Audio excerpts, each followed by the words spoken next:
Hello everybody, this is Josh Bycer from GameWisdom.com. Welcome to today's Critical Thought. It's going to be on a topic that I think is very important, and that is standardization in the game industry. No, it's not exactly the most thrilling topic, but it's one that anyone interested in studying game design or the history of the game industry needs to know. There are many facets of it, and for this video, we're going to be focusing on controller or a gamepad standardization, which means that my prop here is the lovely Xbox 360 controller. For Sony fans, you can substitute a DualShock for this. Now, this controller, it doesn't look all that impressive. Chances are if you're watching this, you have most likely used one, owned one, or maybe even broke a few in your time. But getting to this is a very big deal. And it's something that not a lot of people talk about, despite how important it was to the game industry and to basically everything that we do today. So, as I said, this controller, this design, is still, it's about a little over like 15 years old, maybe a little less, maybe a little bit more. I'm not looking up the date right now. But getting to this point, we had to go through the 90s. And the 90s was a very hectic period for the game industry. When Sega proved that Nintendo didn't have to be the number one competitor or the number one player on the market, a lot of developers and publishers basically tried to become the next big thing. And during the mid-90s, we saw the most consoles being released. There was the Nintendo 64, Virtual Boy, Sega Genesis, 32X, CD, Atari Jaguar. There was Atari Lynx, I think, Lynx. It was, I think, their handheld. There was the Virtual Boy. There was the Panasonic 3DO. There was, of course, the PlayStation. And then when we got into the early thousands, Microsoft entered with the Xbox. Now, during that time, with everyone trying to be the standard, this meant everybody was trying to have the standard gamepad. They wanted something that everyone was going to use and everybody was going to build their games around. And because of that, it made being a third-party developer a living nightmare. And that's for two reasons. The first reason is because each console had a different gamepad layout, it affected what games could actually work on said platform. If your game, for instance, required the use of shoulder buttons up here, and you're trying to go to the Sega Genesis, which didn't have it, guess what? Your game was never going to work there. And if you were trying to port it to a console that didn't have an analog stick or had too many buttons, you're left with like having extra buttons that literally didn't do anything. A lot of the early Sega Genesis games basically repeated the A and C action because they didn't need those extra buttons. And throughout the 90s, we saw things starting to become more popular. The Super Nintendo was the first one to have the L and R buttons, and then having the buttons in a cardinal direction around the gamepad became a standard feature. And I could talk about gamepad functionality and design easily for another critical thought, but keep that in the back of your mind. We may come back to that in another piece soon. As we got into the mid-90s, with the rise of 3D technology and the 32 and 64-bit era, the analog stick became the new standard. Having basically this complete range of motion was required for properly maneuvering characters in a three-dimensional space.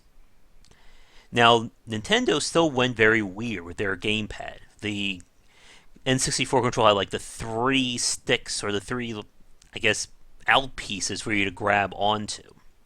But it wasn't until the early thousands when the DualShock became standardized and when the Xbox gamepad appeared that things started to basically take shape. The GameCube and the Dreamcast both had completely different control schemes and design. But it was these two, or this specific design, that became the standard, and it is a very big deal. Now, if you look at this, if I'm holding the controller like so, look at where my hands are resting. My neutral position is going to be, my right thumb is going to be on X and A, My index fingers are going to be on these sticks. I'm trying to get this just right so we can see it. Left thumb is going to be on the thumb pad, or the thumbstick. Now, this kind of neutral position is a very big deal, and it's something you need to understand as a game designer. Your neutral scheme is going to essentially be how the player is going to be holding the gamepad in its most relaxed form, and what buttons are going to be immediately available. And that actually brings up a very important point, and sort of a example of this kind of standardization. And that is with Halo. Halo for the Xbox is a huge deal, and it's a very important video game in terms of its impact on the game industry. While there were first-person shooters released before, Halo was the first one to not only be incredibly popular, but had a lot of the features and functionality, I guess, of the first-person shooters for the PC. We had multiplayer. We had the use of Xbox Live. And more importantly, this was the first-person shooter, that wasn't easy to get out, that was tailor-made for the gamepad, and actually introduced a number of standards that would become essentially the foundation of what we're still using today. So, I got a little bit of a quiz for you. For you folks either watching this here on YouTube, or if this is somehow in a classroom setting, got a pop quiz. Can you tell me why it is so important and why it became a standard that the right trigger was meant to become the shoot command for first and third person shooters on a gamepad? If you're watching this in the classroom, teacher, please pause the video. If you're watching this on YouTube, you can pause me now. I'll give you like 5 seconds to think. Unfortunately, I don't have any music to play, so I'm just going to sip some soda.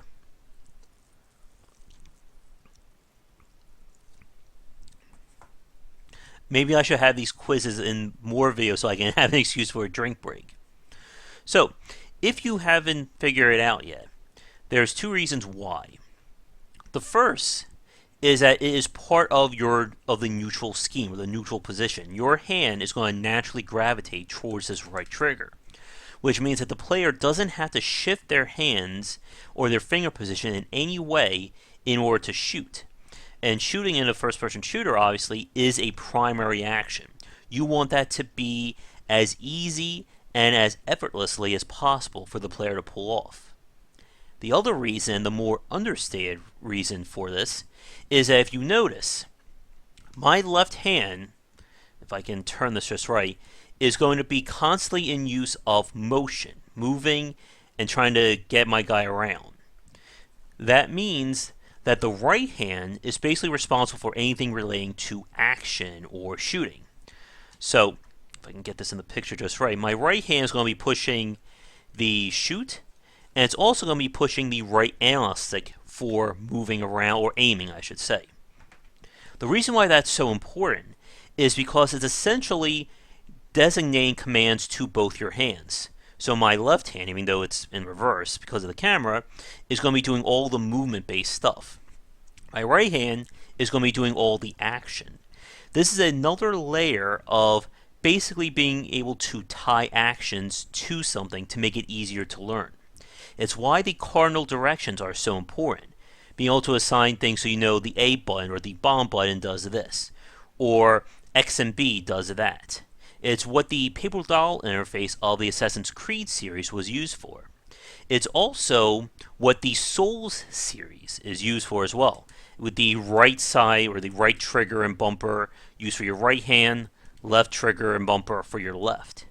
It doesn't sound all that complicated, but it's a big deal in order to make your control schemes a lot easier to process, so the player's not just, always with their head down trying to see, okay, what button does this? What button does that?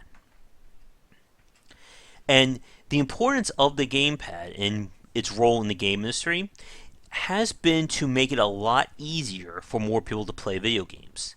Because we have reached a standard in terms of gamepad design, it means that every designer knows exactly the number of buttons, number of sticks, and number of bumpers and triggers that they are going to have access to. That means that you know that if someone's going to play your game, you're going to be using 4 cardinal direction buttons on your gamepad. No one's going to have a 5th or a 6th or whatever on this gamepad. Now, of course, there are third market gamepads that have more buttons and more features, but we have to go by what's become standard. This is why it was such a big deal during the 90s. Because of the standardization, it's also meant that certain control schemes and design philosophies have also become standardized. It's why it's so easy to control third and first person shooters these days, because everyone uses the same scheme, because they know that's the most popular and that's the most recognizable. And that's also had a really big deal on PC design and control functionality. Because of the fact that the gamepad has become standard, especially the 360 gamepad, PC developers know that they can use that when they're developing their games. And it's also made it a lot easier to port games to the PC because they know there's a good chance people are going to have a gamepad. Without that kind of functionality, we would never see the Soul series on the PC. Much like how we wouldn't also see platformers becoming a lot easier to play on the PC because of how easier it is to control with the gamepad. And the reason why the gamepad is superior for platformers is a really interesting topic, and it's one too big for this critical thought. That may actually be an upcoming one because it is another one of those topics that people don't really think about, much less discuss, but it is very important for the state of game development. So the next time you're playing a video game, you're holding this gamepad, just think about all the iterations and games that came before that didn't use this. And just try picturing playing Rainbow Six on a Dreamcast controller. And I'm talking the original Rainbow Six, not the ones that have been released in the last few years. Just a complete and utter nightmare. So yeah, again, this is a topic that I can easily talk, who knows, 40 minutes to an hour on easily, and there's so many facets of it. But we're going to wrap up this critical thought here. I guess with a few parting words. If you're a game developer, always think about how someone's going to hold this controller or hold their gamepad when you're thinking about button assignments. Remember, whatever is the neutral position or how they're holding it is how you want to assign your primary actions or the main commands someone's going to use. And again, if there's any questions or you have any comments, be sure to leave them in the notes below, or in the YouTube section. And with that, I'm going to switch over to my little announcement video to end this on. So, thanks again for looking at me, and here's my lovely background. Thanks so much for tuning into this critical thought. If you enjoyed it, be sure to leave a comment, and of course, like and subscribe to the channel. Check out game-wisdom.com, where I examine the art and science of games. Follow me on Twitch and Twitter under GW Bycer for the latest updates of new content. And be sure to check out the Patreon campaign. Your donations can help to keep Game Wisdom supported and allow me to support myself while continuing to put out great content. If we can hit those goals, it will mean more content for you folks to enjoy. And we have a number of great rewards for you as well. Be sure to check that out again on Patreon under Game Wisdom. So this has been today's critical thought. Thanks for tuning in. I'll see you all tomorrow with another one. Take care.